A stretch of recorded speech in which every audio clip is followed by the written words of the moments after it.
Assalamu alaikum dear students, how are you all? I hope you are all good and doing well in your life. Students, इस lecture में हम जिस topic को cover करेंगे वो topic है conservation of energy.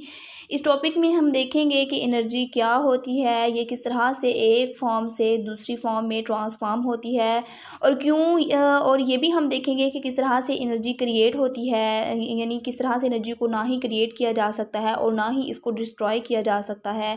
और हम ये भी देखेंगे कि एनर्जी के ट्रांसफ़र होने के दौरान कुछ एनर्जी जो है वो वेस्ट भी हो जाती है, और किस किस शेप में ये वेस्ट होती है हम वो भी देखेंगे इस टॉपिक के अंदर। और इस टॉपिक का मकसद बेसिकली ये है कि आपको एनर्जी के लॉ और इसके एप्लीकेशंस के बारे में जो थोड़ा बहुत हाउ नाउ हो जाए कि किस तरह से एनर्जी है वो किस तरह से पैदा होती है, किस तरह से वो ट्रांसफ़र होती है और किस तरह से एनर्जी जो है वो वेस्ट हो जाती है। और हम ये सारे कॉन्सेप्ट जो हैं ये बारी बारी इस टॉपिक के अंदर क्लियर करेंगे। तो चलिए विदाउट वेस्टिंग एनी टाइम हम अपने टॉपिक की तरफ चलते हैं। बिस्मिल्लाहिर्रहमानिर्रहीम। Rabbi ज़िदनी इल्मा rabbi ज़िदनी इल्मा rabbi ज़िदनी इल्मा। आमीन आमीन। The study of various forms of energy and the transformation of one kind of energy into another has led to a very important principle known as the principle of conservation of energy।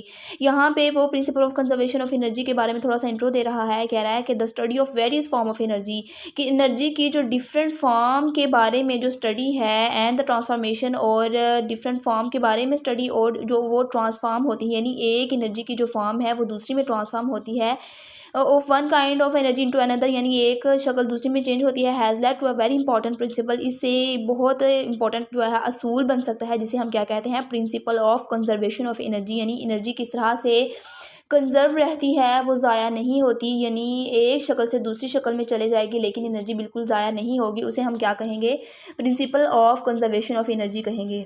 Students, हमने previous lecture में पढ़ा था कि energy जो है उसकी एक kind नहीं होती बल्कि वो डिफरेंट काइंड्स की हो सकती है।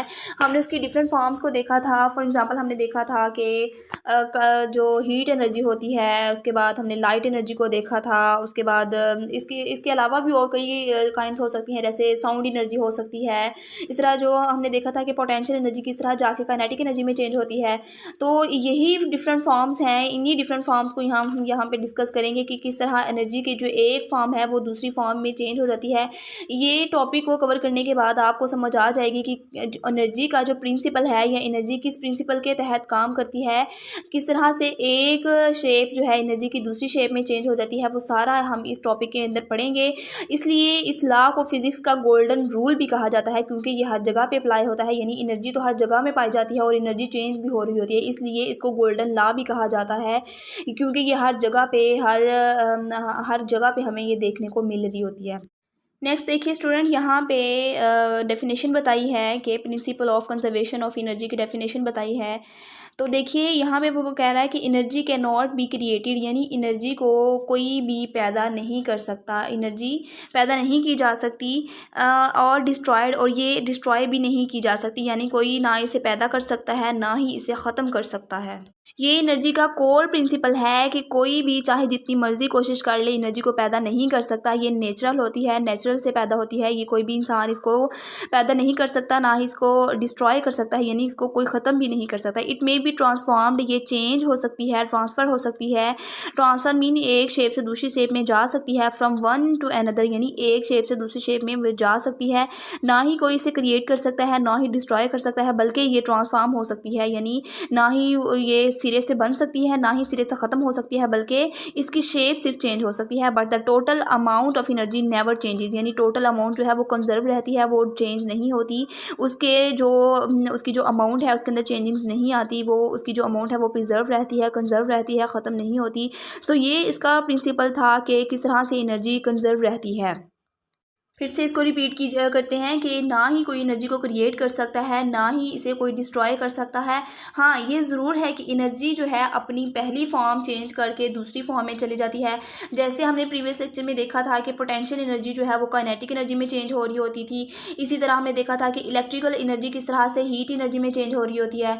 लेकिन अगर हम टोटल एनर्जी को कैलकुलेट करेंगे इस पूरे प्रोसेस में, तो हमेशा हम देखेंगे कि टोटल एनर्जी बिल्कुल सेम रहेगी, उसके अंदर कोई भी चेंजिंग्स नहीं आएंगी। इसलिए हम हम कहते हैं कि एनर्जी सिर्फ ट्रांसफॉर्म होती है एक शेप से दूसरी शेप के अंदर, कभी भी वैनिश नहीं होती या कभी भी ख़त्म नहीं होती। सो ये प्रिंसिपल था स्टूडेंट्स यहाँ कंजर्वेशन ऑफ एनर्जी का। आपने ये याद रखना है इस पॉइंट के अंदर कि एनर्जी कभी भी ख़त्म नहीं हो सकती, इसकी टोटल अमाउंट जो है वो वैनिश नहीं की जा सकती, उसके अंदर से कभी भी कमी नहीं की जा सकती। सिर्फ एक शेप से इसको दूसरी शेप में चेंज किया जा सकता है, इसे ना तो क्रिएट किया जा सकता है और ना ही इसको डिस्ट्रॉय किया जा सकता है।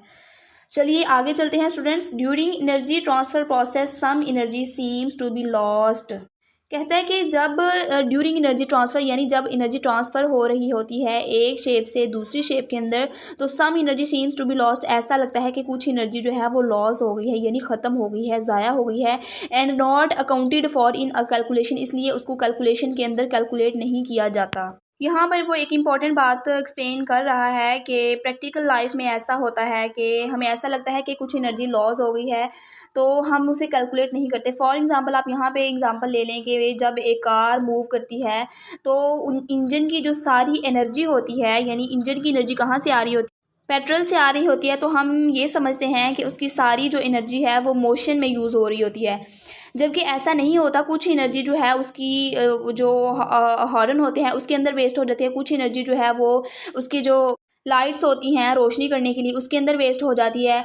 इसी तरह कुछ एनर्जी जो है वो कार को जोर लगाने के लिए यानी जब ऊंची चढ़ाई पे चढ़ते हैं या जो भी, तो उसके पीछे से जो धुआं निकल रहा होता है तो कुछ एनर्जी वहाँ पे वेस्ट हो जाती है। सो ये एनर्जी जो वेस्ट हो रही होती है लाइट की शक्ल में, साउंड की शक्ल में, इसी तरह ऊंचाई पर चढ़ते हुए जो एनर्जी वेस्ट हो रही होती है उसको कोई भी काउंट नहीं करता। लेकिन यहाँ पे ये जो मैटर करता है कि किस तरह एनर्जी इन शेप्स के अंदर भी ट्रांसफॉर्म हो रही होती है।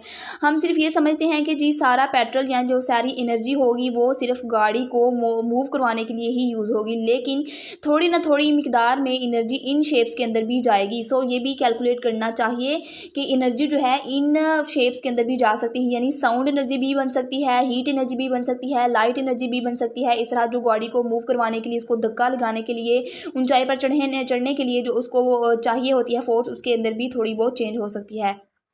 The loss of energy is due to work done against friction of the moving parts in the process. कहता है कि जो जिस एनर्जी को हम यूज़ नहीं करते, यूज़फुल नहीं समझते, यानी जैसे हमने देखा था कि लाइट एनर्जी, साउंड एनर्जी, तो कहता है कि ये जो एनर्जी होती है ना जो ज़ाया हो रही होती है, is due to the work done, जो हम वर्क करते हैं अगेंस्ट फ्रिक्शन। वही बात जो हमने देखा था कि गाड़ी ऊंचाई चढ़ रही है, वो जोर लगा रही है, तो वो वर्क कर रही है अगेंस्ट फ्रिक्शन, यानी कि रुकावट के ख़िलाफ़ वो वर्क कर रही है और उसके नतीजे में उसको जोर लगाना पड़ेगा, एनर्जी उसकी वहाँ पर ज़ाया होगी।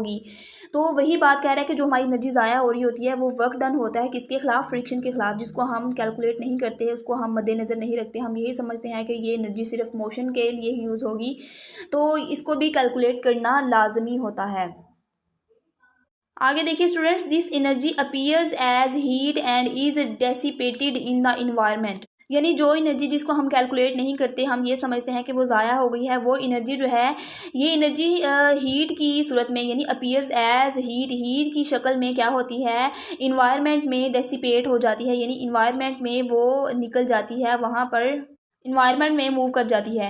यानी जब फ्रिक्शन के ख़िलाफ़ कोई बॉडी वर्क करती है, जैसे कार को ही लगा लें, तो वो अपनी एनर्जी को वेस्ट करती है, और जो एनर्जी वो वेस्ट करती है वो एनर्जी इस शेप से दूसरी शेप में चली जाती है, जैसे हीट में कन्वर्ट हो जाती है, इसी तरह वो साउंड में चली जाती है या लाइट में चली जाती है। तो डिफरेंट मशीन पार्ट्स जो हैं ये डिफरेंट एनर्जी के शेप्स को एक शेप से दूसरी शेप में लेकर आते हैं। तो ये जो हीट होती है या जो साउंड होती है, ये सारी जो एनर्जी की शेप्स होती हैं ये इन्वायरमेंट में चली जाती हैं, इन्वायरमेंट में डेसिपेट हो जाती हैं, इन्वायरमेंट में बाहर निकल जाती हैं, मूव कर जाती हैं। इसका मतलब ये हुआ कि एनर्जी स्टिल मौजूद है इन्वायरमेंट में, ज़ाया नहीं हुए, लेकिन वो एक फॉर्म में दूसरे फॉर्म में चली गई हैं। यानी एनर्जी जो थी इंजन की सूरत में सेव थी, लेकिन वो उस फॉर्म से दूसरी फॉर्म में चली गई है जो कि यूज़फुल काम करने के लिए, जिसको हम यूज़ नहीं करते, तो हम ये उसको कैलकुलेट भी नहीं करते कि ये एनर्जी भी यहाँ से पैदा हुई है या डिस्ट्रॉय हुई है। सो हम इसको कैलकुलेट नहीं करते, यही बता रहा है। स्टूडेंट्स आगे चलते हैं जिसमें वो वेस्ट एनर्जी की डेफिनेशन को बता रहा है कि this energy does not remain available for doing some useful work and may be called waste energy. इसमें वो कह रहा है कि दिस एनर्जी, कौन सी एनर्जी जो वेस्ट हुई थी, यानी जो हमने देखा हीट की शेप में, साउंड की शेप में या फ्रिक्शन फोर्स की शक्ल में जो हमारी एनर्जी वेस्ट हुई थी, तो वो कहता है कि नॉट रिमेन अवेलेबल। कहता है कि वो डायरेक्टली तौर पर हमें इसी तरह फील होता है कि वो अवेलेबल नहीं है एनवायरनमेंट के अंदर बाकी काम करने के लिए, इसीलिए हम उसे कहते हैं कि ये वेस्ट एनर्जी है। इसलिए उन्हें क्या कहा जाता है, वेस्ट एनर्जी। जो एनर्जी एक फार्म से दूसरी फार्म में गई है वो यूजफुल नहीं है, उसे हम यही समझते हैं कि वो ज़ाया हो गई, हमारे किसी भी काम की नहीं रही, तो इसलिए इसे क्या कहते हैं, वेस्ट एनर्जी कहते हैं। लेकिन स्टूडेंट्स याद रखें कि वेस्ट होने के बावजूद भी वो एनर्जी जो ज़ाया हुई थी या जो एक फॉर्म से दूसरी फॉर्म में गई थी, वो कहीं ना कहीं हमारे इन्वायरमेंट में मौजूद रहती है, लेकिन बस बात यह है कि वो हमारे यूज़ के काबिल नहीं होती। इसलिए हमें मशीन्स को डिज़ाइन करते हुए, उनको बनाते हुए इंजीनियर्स को इस बात का ख्याल रखना चाहिए कि फ्रिक्शन को कम से कम करें, ताकि जो ज़्यादा से ज़्यादा एनर्जी है वो उसको यूज़ कर सकें और कम से कम एनर्जी जो है वो ज़ाया हो सके। आगे देखिए students, a process of energy conversion and conservation can be described with the given example. यहाँ पे वो एग्जांपल के जरिए हमें समझाएगा कि किस तरह से एनर्जी जो है वो कन्वर्ट होती है एक फार्म से दूसरी फार्म में, और किस तरह से एनर्जी जो है वो कंजर्व रहती है, यानी महफूज रहती है, वो सारी डिस्ट्रॉय नहीं हो जाती बल्कि एक फार्म से दूसरी फार्म में जा सकती है, बिल्कुल भी वो वैनिश नहीं हो जाती या बिल्कुल डिस्ट्रॉय नहीं हो जाती। तो चलिए हम इस एग्जाम्पल को स्टार्ट करते हैं। इसमें वो हमें बताएगा कि जब बॉडी हाइट पे होती है, हमने पढ़ा था कि जब बॉडी हाइट पे होती है तो उसके अंदर जो एनर्जी मौजूद होती है वो सारी पोटेंशियल एनर्जी होती है, क्योंकि वो पोजीशन की वजह से पोटेंशियल एनर्जी होती है। तो बॉडी जब जूं जूं नीचे आती जाएगी वैसे वैसे उसकी पोटेंशियल एनर्जी कम होती जाएगी और काइनेटिक एनर्जी बढ़ती जाएगी। जैसे ही बॉडी बिल्कुल ग्राउंड के करीब पहुंचेगी तो उसकी जो काइनेटिक एनर्जी होगी वो ज़्यादा हाई होगी और पोटेंशियल एनर्जी बिल्कुल लो होगी। जब बॉडी ग्राउंड के ऊपर आके हिट करेगी तो उसकी सारी पोटेंशियल एनर्जी काइनेटिक एनर्जी में चेंज हो जाएगी, जबकि पोटेंशियल एनर्जी बिल्कुल ख़त्म हो जाएगी। यही हम यहाँ पे देखेंगे। तो चलिए स्टार्ट करते हैं। Let a body of mass m be at rest at the point A. ये देखिए आपको नज़र आ रहा है कि एक जो बॉल है वो बिल्कुल हाइट के ऊपर पड़ी हुई है, हाइट पे पड़ी है, तो उसकी जो टोटल एनर्जी है वो किसके बराबर होगी, पोटेंशियल एनर्जी के बराबर होगी। यहाँ पे भी वो बता रहा है कि रेस्ट एक बॉडी है जिसका मास m है, वो पॉइंट ए पर पड़ी हुई है अबव द हाइट, यानी हाइट के ऊपर यहाँ पे पड़ी हुई है। फ्रॉम द ग्राउंड, ग्राउंड से उसकी हाइट क्या है, h है। It's total energy potential energy is mgh, यानी कि जो उसकी टोटल एनर्जी होगी वो किसके बराबर होगी, पोटेंशियल एनर्जी। पोटेंशियल एनर्जी के लिए यहाँ mgh इसलिए यूज़ कर रहा है क्योंकि हमने पोटेंशियल एनर्जी का फार्मूला पढ़ा था कि पोटेंशियल एनर्जी किसके बराबर होता है, mgh के। सो इसलिए उसकी जो टोटल एनर्जी होगी वो पोटेंशियल एनर्जी के बराबर होगी, क्योंकि हमने पढ़ा था कि जो एनर्जी ड्यू टू पोजीशन होती है उसको हम क्या कहते हैं, पोटेंशियल एनर्जी। सो यहाँ पे काइनेटिक एनर्जी बिल्कुल ज़ीरो होगी, क्योंकि काइनेटिक एनर्जी मोशन की वजह से होती है, और काइनेटिक एनर्जी यहाँ पे बिल्कुल ज़ीरो होगी और सारी एनर्जी किसके इक्वल होगी, पोटेंशियल एनर्जी के। Then the body is allowed to drop to point B at the height x from the ground. फिर क्या कहता है कि बॉल को या जो भी बॉडी हमने यहाँ पे रखी है उसको नीचे गिराया जाता है, यानी जैसे ही बॉडी को हाइट से उसको गिराया जाएगा, वो नीचे गिरेगी, ग्राउंड की तरफ गिरेगी, तो क्या होगा कि उसको गिराया जाएगा हाइट से, तो क्या होगा कि वो ग्राउंड की तरफ आना शुरू हो जाएगी। जैसे ही ग्राउंड की तरफ आएगी तो उसकी ग्रेविटी की वजह से वो ग्राउंड की तरफ आती जाएगी, तो जैसे जैसे नीचे आएगी उसकी पोटेंशियल एनर्जी कम होती जाएगी, और वो पोटेंशियल एनर्जी जो है वो दूसरी किसी एनर्जी की फॉर्म में चेंज होती जाएगी, क्योंकि जब एक फॉर्म एनर्जी की कम हो रही है तो जाहिर बात है, हमने जैसे ऊपर पढ़ा कि कोई भी एनर्जी डिस्ट्रॉय नहीं होती, तो जब पोटेंशियल एनर्जी कम होती जाए तो किसी तो एनर्जी की शेप में चेंज होगी ना, बिल्कुल डिस्ट्रॉय तो नहीं ना होगी। इसलिए हम देखेंगे कि किस शेप में जाती है energy. The body loses potential energy and gains kinetic energy as it's gets speed. कहता है कि जो पोटेंशियल एनर्जी हमारे पास लॉस हो रही है, जब जो बॉडी नीचे आ रही है वैसे वैसे जो उसकी पोटेंशियल एनर्जी लॉस हो रही है वो किस में जा रही है, काइनेटिक एनर्जी में चेंज होती जा रही है, जैसे जैसे उसकी स्पीड बढ़ती है। वाइल फॉलिंग डाउन, जैसे जैसे वो नीचे आ रही है उसकी स्पीड बढ़ रही है, वैसे वैसे जो काइनेटिक एनर्जी में इजाफा होता जा रहा है और पोटेंशियल एनर्जी कम होती जा रही है। अज्यूमिंग ए रेजिस्टेंस निग्लिजिबल। कहता है कि आप इस तरह समझे कि हमने जो रेजिस्टेंस है उसको निगलेक्ट कर दिया है। यानी जो हवा की रेजिस्टेंस है वो ना होने के बराबर है। एयर रेजिस्टेंस को इग्नोर अगर करें तो बॉडी स्मूथली नीचे आ रही है, यानी उसके अंदर हीट या फ्रिक्शन का कोई भी हिस्सा एनर्जी की शेप में नहीं जाता। तो लेकिन एनर्जी वेस्ट होने की, यानी अगर हम एयर रेजिस्टेंस को निगलेक्ट कर दें, ऐसा ही समझे कि हवा के अंदर कोई भी रुकावट मौजूद नहीं है, तो फिर उसकी पोटेंशियल एनर्जी किसके बराबर होगी, हम देख लेते हैं। यहाँ पे वो कह रहा है कि जब बॉडी बी पॉइंट पर पहुँचेगी। अब यहाँ पे देखिए कि पहले बॉडी ए पॉइंट पर थी, ए पर जब थी तो उसकी पोटेंशियल एनर्जी mgh के इक्वल थी, ठीक है। जब बॉडी बी पॉइंट पर आई तो उसकी ये देखिए इतनी हाइट तो निकल गई ना, ये निकल गई, बाकी रह गई एक्स हाइट। तो इसलिए हमने यहाँ पर जब बॉडी बी पॉइंट पर आई तो हमने यहाँ एच नहीं लिखा बल्कि एच माइनस एक्स लिखा, यानी इस एच में से अगर इसको निकाल दे तो ये हाइट आ जाएगी। तो हमने देखा कि जब बी पॉइंट पर आएगी तो बॉडी की पोटेंशियल एनर्जी इसके इक्वल होगी।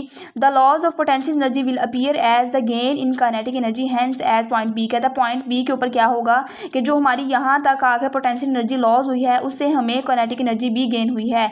इसलिए हमने क्या किया, एम जी ये एच माइनस एक्स ऊपर वाला लिखेंगे और प्लस एम जी एक्स लिखेंगे। अब स्टूडेंट जो इसमें एम जी एक्स को यहाँ पे ऐड किया है वो असल में ये है कि एम जी एक्स से मुराद वो काइनेटिक एनर्जी ले रहा है। यानी जब बॉडी पॉइंट ए पर थी तो उसकी सारी एनर्जी एम जी एच के इक्वल थी, लेकिन जब बॉडी पॉइंट बी पे आई तो उसकी आधी जो थी वो पोटेंशियल एनर्जी होगी और आधी काइनेटिक एनर्जी होगी, क्योंकि यहाँ तक आते हुए बॉडी की आधी पोटेंशियल एनर्जी लॉस होगी क्योंकि बॉडी आधी हाइट कवर करके आ चुकी है। और हाइट की वजह से कौन सी एनर्जी थी, पोटेंशियल एनर्जी। जो बॉडी की आधी हाइट कम हुई तो मतलब उसकी आधी पोटेंशियल एनर्जी खत्म होगी, और जब बॉडी आधी मूवमेंट करके आई तो मतलब उसने आधी काइनेटिक एनर्जी को गेन कर लिया। सो यहाँ पे जब बॉडी पॉइंट बी पे आएगी यानी आधी हाइट पे आएगी तो उसके अंदर दोनों एनर्जीज का सम अप मौजूद होगा, यानी आधी काइनेटिक एनर्जी मौजूद होगी और आधी पोटेंशियल एनर्जी मौजूद होगी। लेकिन जब हम इन दोनों को सम अप करेंगे तो सम अप करने से ये देखिए स्टूडेंट्स एच माइनस एक्स है ना, तो एम जी एच के साथ मल्टीप्लाई होगा, इसी तरह दरमियान में माइनस है और फिर एम जी एक्स के साथ मल्टीप्लाई होगा तो ये आ जाएगा एम जी एक्स। अब ये देखिए एम जी एक्स माइनस में है और एम जी एक्स प्लस में है, ये दोनों आपस में कट हो जाएंगे, बाकी से फाइनल आंसर क्या आ जाएगा एम जी एच। आगे देखिए just before heating the ground, कहता है कि जब बॉडी ग्राउंड के साथ हीट करने लगी ही होती है, यानी थोड़े से डिस्टेंस पे रह जाती है, फिर क्या होता है पॉइंट सी, यानी इस पॉइंट पर the whole of potential energy is change into kinetic energy, यानी बॉडी ने सारी उसकी जो हाइट है वो ख़त्म हो गई है, बॉडी अब ग्राउंड के बिल्कुल करीब आ गई है, यानी इतनी मूवमेंट करके आई है तो उसकी जो सारी पोटेंशियल एनर्जी है वो उसकी काइनेटिक एनर्जी में चेंज हो जाएगी। 10 EP यानी पोटेंशियल एनर्जी बिल्कुल जीरो हो जाएगी और काइनेटिक एनर्जी किसके इक्वल हो जाएगी, यानी MgA, मतलब कि सारी जो उसकी पोटेंशियल एनर्जी थी वो काइनेटिक एनर्जी में आ गई। यहाँ पे स्टार्टिंग पे देखिए जब बॉडी बिल्कुल हाइट पे थी तब पोटेंशियल एनर्जी MgA थी और काइनेटिक एनर्जी जीरो थी। जब बॉडी ग्राउंड पर पहुंची तब क्या हुआ कि पोटेंशियल एनर्जी जीरो हो गई और काइनेटिक एनर्जी MgH की इक्वल होगी। सो मतलब क्या मालूम हुआ कि सारी पोटेंशियल एनर्जी जो थी वो काइनेटिक एनर्जी के अंदर चेंज हो गई। यानी मालूम हुआ कि जैसा हमने ऊपर वो प्रिंसिपल पढ़ा था कंजर्वेशन ऑफ एनर्जी का, जिसके हमने पढ़ा था कि ना तो एनर्जी क्रिएट होती है ना टोटल एनर्जी डिस्ट्रॉय होती है, बल्कि एक शेप से दूसरी शेप में जा सकती है। स्टूडेंट्स यहाँ पे थोड़ा गौर करिए कि हमारा वो प्रिंसिपल मुकम्मल तौर पर ठीक हो गया, यहाँ पे अप्लाई हो गया कि टोटल एनर्जी डिस्ट्रॉय नहीं हुई, बल्कि जो पोटेंशियल एनर्जी थी वो एक फॉर्म थी, वो दूसरी फॉर्म यानी काइनेटिक एनर्जी के अंदर कन्वर्ट हो गई, यानी कंजर्वेशन ऑफ एनर्जी पूरी रही। यहाँ पे MgH वो जो थी पोटेंशियल एनर्जी थी और यहाँ पे MgH काइनेटिक एनर्जी आ गई, यानी कि the total energy remains the same as MgH, यानी टोटल एनर्जी जो थी वो कंजर्व रही है, वो महफूज रही है, कुछ भी उसके अंदर से ज़ाया नहीं हुआ। ऑन हीटिंग द ग्राउंड, जब बॉडी जो है ग्राउंड के साथ हीट करेगी यानी टकराएगी, क्या होगा, गिरेगी ऊपर ज़मीन के ऊपर आकर, तो दिस एनर्जी इज़ डेसिपेटेड, यानी वो एनर्जी जो थी वो थोड़ी बहुत निकल जाएगी, ज़ाया हो जाएगी एज हीट की सूरत में और साउंड और आवाज़ की सूरत में इन द इन्वायरमेंट के अंदर, क्योंकि जो साउंड होती है वो भी ऐसे ही पैदा नहीं हो जाती, ना ही हीट ऐसे पैदा होती है, बल्कि उनको थोड़ी एनर्जी चाहिए होती है और वो एनर्जी थोड़ी बहुत अबिट मोड मिकदार में जो है वो निकलेगी उसके अंदर से और थोड़ी बहुत हीट में और थोड़ी बहुत साउंड के अंदर भी जाकर इन्वायरमेंट में निकल जाएगी, लेकिन वो इतनी छोटी अमाउंट में होगी कि उसको निगलेक्ट कर दिया जाता है, उसको काउंट नहीं किया जाता। सो स्टूडेंट्स ये था हमारा आज का टॉपिक जिसमें हमने कंजर्वेशन ऑफ एनर्जी के प्रिंसिपल को देखा। हमने देखा कि किस तरह से एनर्जी कंजर्व रहती है, वो बिल्कुल वैनिश नहीं होती, डिस्ट्रॉय नहीं होती, एक फॉर्म से दूसरी फॉर्म में चेंज हो सकती है। हमने इस पूरे कॉन्सेप्ट को एक एग्जाम्पल के साथ समझने की कोशिश की, जिसमें हमने देखा कि जब बॉडी हाइट पे होती है तो उसके अंदर जो टोटल एनर्जी होती है वो बराबर होती है पोटेंशियल एनर्जी के। जब बॉडी मिड में आती है तो आधी उसके अंदर काइनेटिक एनर्जी होती है और आधी पोटेंशियल एनर्जी होती है, और जब बॉडी ग्राउंड पे आती है तो उसकी टोटल एनर्जी काइनेटिक एनर्जी के इक्वल हो जाती है, क्योंकि बिल्कुल पोजीशन तो बिल्कुल ख़त्म होगी, हाइट ख़त्म होगी, और पोटेंशियल एनर्जी जो थी वो हाइट की वजह से ही होती है। सो टोटल एनर्जी ग्राउंड पर बराबर होगी काइनेटिक एनर्जी के। उसके बाद हमने फिर देखा कि टोटल एनर्जी किस तरह कंजर्व रहती है। उसके बाद हमने इसका कंक्लूजन देखा और देखा कि थोड़ी बहुत एनर्जी जो है वो हीट और साउंड की सूरत में भी निकल जाती है। सो स्टूडेंट्स, आज का ये हमारा टॉपिक था। रेडी रहिएगा नेक्स्ट लेक्चर के लिए जो हमारा होगा सोर्सेज ऑफ एनर्जी के ऊपर। तब तक अपना ख्याल रखिए, अपने प्यारों का ख्याल रखिए। अल्लाह हाफिज़।